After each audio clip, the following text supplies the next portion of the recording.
नमस्कार, मैं मीना सती। मेरे चैनल योग जीवन का आधार में आप सभी का स्वागत है।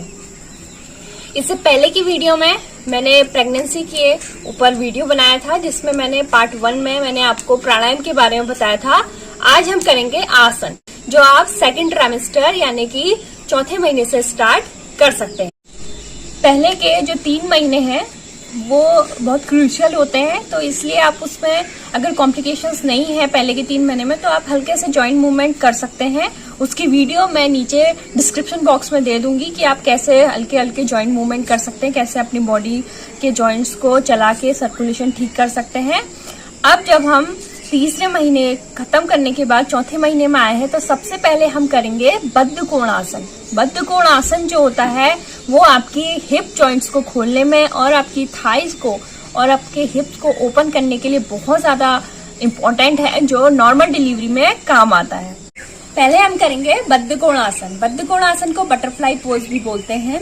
सबसे पहले आप अपने राइट लेग को इस तरीके से बेंड करेंगे, देन फिर उसके बाद लेफ्ट को बेंड करते हुए दोनों को ज्वाइन करेंगे, अपने हिप्स के पास इस तरीके से रखेंगे, देन हाथों को ज्वाइन करते हुए इस तरीके से पकड़ेंगे और आराम आराम से ऊपर और नीचे ऐसे फ्लिप करेंगे बटरफ्लाई की तरह। अगर आपको परेशानी हो रही है इस तरीके से करने, तो आप हल्के से हाथों से भी ऐसे कर सकते हैं। आराम आराम से सांस लेते हुए ऊपर की तरफ को और सांस छोड़ते हुए नीचे आप इसको कर सकते हैं। ये आप सेकंड ट्राइमेस्टर और थर्ड ट्राइमेस्टर दोनों में कर सकते हैं। देन 2 से 3 मिनट इसको करने के बाद आराम से अपने पैरों को आगे की तरफ को रखेंगे और रिलैक्स करेंगे। अगर आपको लगे कि इस पोजीशन को करने में आपके पेट में दर्द हो रहा है, तो आप आराम आराम से करेंगे, और दर्द हो रहा है तो वहीं पे ही रुक जाएंगे, गहरी लंबी सांसें लेंगे और अपनी बॉडी को नॉर्मल करेंगे। आपके पैर यहीं पे तक पहुंच रहे हैं तो आप यहीं पे तक अपने पैरों को रखेंगे और ऊपर की तरफ को करेंगे। देन अब सेकंड आसन की तरफ को बढ़ते हैं। सेकंड आसन हम करेंगे वज्रासन। प्रेगनेंसी में कॉन्स्टिपेशन हो ही जाता है, चाहे आप कितना ही अच्छा खाओ या फिर कितना ही पानी पियो, बट कॉन्स्टिपेशन की प्रॉब्लम को हर लेडी को फेस करना पड़ता है। तो उसके लिए सबसे बढ़िया है कि जब आप खाना खाएं उसके बाद आप वज्रासन में बैठने की कोशिश करें। वज्रासन में बैठने के लिए आपको पैर आगे की तरफ को सीधे रखने हैं, देन एक पैर को आप पीछे की तरफ को करेंगे। पहले राइट पैर को बेंड करते हुए पीछे की तरफ को अपनी हिप्स की साइड लाएंगे, देन सहारा लेते हुए हाथ का सहारा ले लेंगे और आराम से फिर दूसरे पैर को लाते हुए अपने पैर के जो अंगूठे हैं उनको टच करेंगे और अपने हिप्स को आराम से उसमें रख देंगे और हाथों को घुटने पे रखते हुए आप आगे की तरफ को देखेंगे।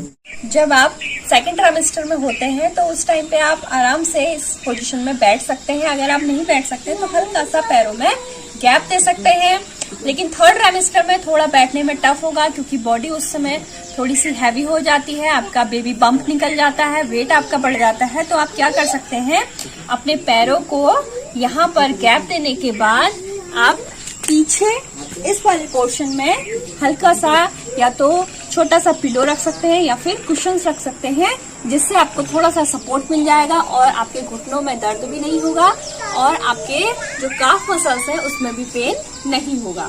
ये आपका सेकंड आसन है वज्रासन, जो आपको कॉन्स्टिपेशन गैस की प्रॉब्लम से बचाएगा, आपका जो डाइजेस्टिव सिस्टम है उसको मजबूत करेगा।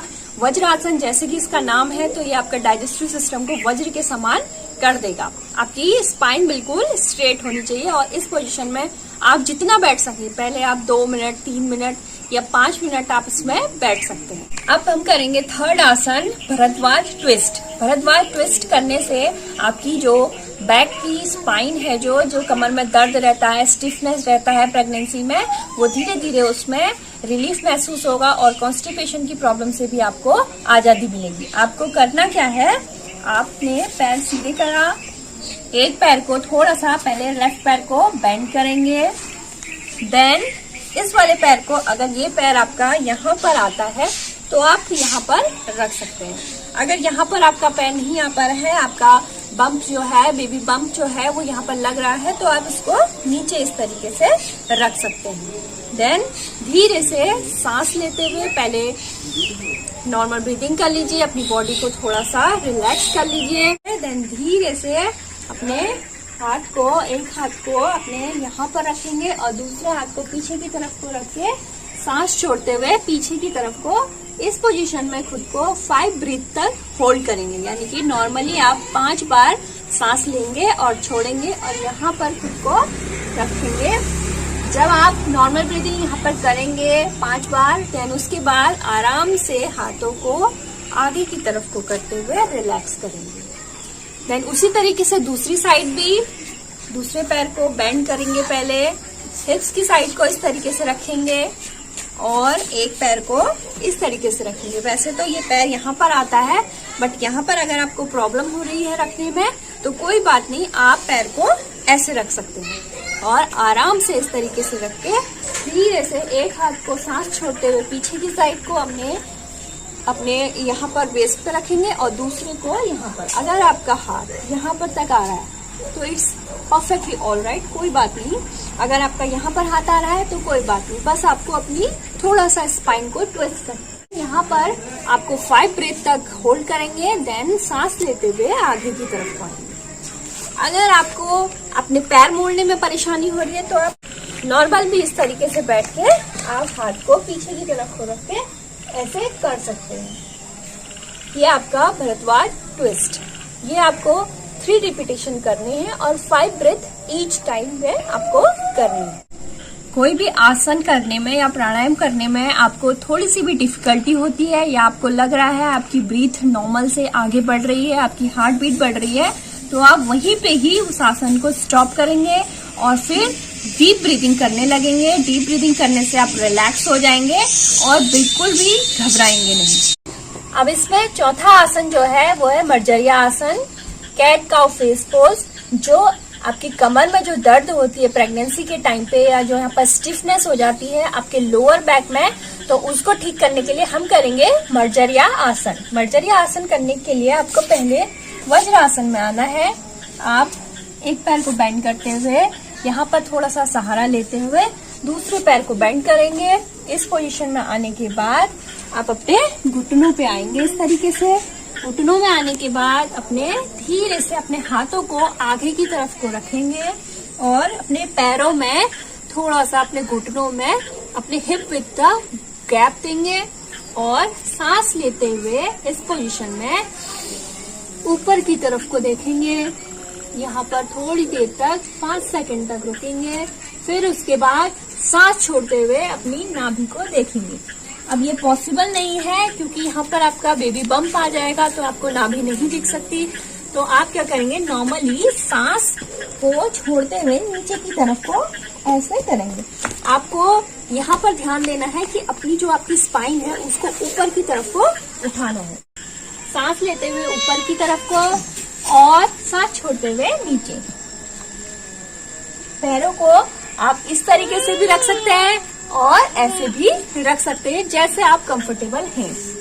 ये पोज आप 3 बार या फिर 5 बार रिपीट कर सकते हैं। एक राउंड में 3 बार आप ऊपर गए और 3 बार आप नीचे की तरफ को आए। जो आपकी लोअर बैक में पेन होने लगता है उससे आपको निजात देता है और आपकी जो कोर मसल्स हैं उसको स्ट्रॉन्ग करता है। प्रेगनेंसी के टाइम पे और नॉर्मल डिलीवरी के लिए आपका कोर का स्ट्रॉन्ग होना बहुत जरूरी है। आपकी कोर मसल जब स्ट्रॉन्ग होगी तो ये आपकी जो नॉर्मल डिलीवरी है और लेबर के लिए आपको तैयार करेगी। तो उसको स्ट्रॉन्ग करने के लिए मैं नेक्स्ट वीडियो में आपको बताऊंगी कि कौन से आसन आप कर सकते हैं जिससे आपकी कोर स्ट्रांग होगी। और अगर कोर स्ट्रांग होगी तो बच्चे को अच्छा न्यूट्रिशन मिलेगा और आगे जो है आगे के लिए जो प्रेगनेंसी के बाद डिलीवरी के बाद आप कैसे अपने कोर को और ज्यादा स्ट्रांग कर सकते हो जिससे आगे जाके जो यूट्रस प्रोलैप्स की प्रॉब्लम है वो आपको ना हो। अपनी कंफर्टेबल हिसाब से आप करेंगे। जहां पर आपको लगे कि आपका डिसबैलेंस हो रहा है या कोई प्रॉब्लम हो रही है तो वहीं पे ही अपने आप को स्टॉप करके वहां पर आप इस तरीके से डीप ब्रीदिंग करेंगे, अपनी बॉडी को रिलैक्स करेंगे। कहीं पे बैठ सकते हैं, कहीं पे अगर आपको चक्कर आने का हो रहा है या फिर आपको फटीग आ रहे हैं तो वहां पर आप अपने आप को नॉर्मल कर सकते हैं। और ये आसन करने से आपकी बॉडी में एनर्जी आएगी, आपकी कॉन्स्टिपेशन की प्रॉब्लम ठीक होगी, आपकी जो कमर का जो एरिया है, आपकी लोअर बैक, उसमें आपकी स्ट्रेंथन आएगी और आपकी कोर मसल्स भी स्ट्रांग होगी। आगे की वीडियो में कोर मसल्स को स्ट्रांग करने के लिए मैं कौन से आसन आप कर सकते हैं जिससे आपका कोर मसल्स जो है वो स्ट्रांग हो। इसी के साथ मैं आपसे विदा लेती हूँ। मेरी वीडियो को शेयर कर दीजिएगा। जिसने सब्सक्राइब नहीं किया है प्लीज वो सब्सक्राइब कर दीजिएगा और ऐसे ही प्यार देते रहिए।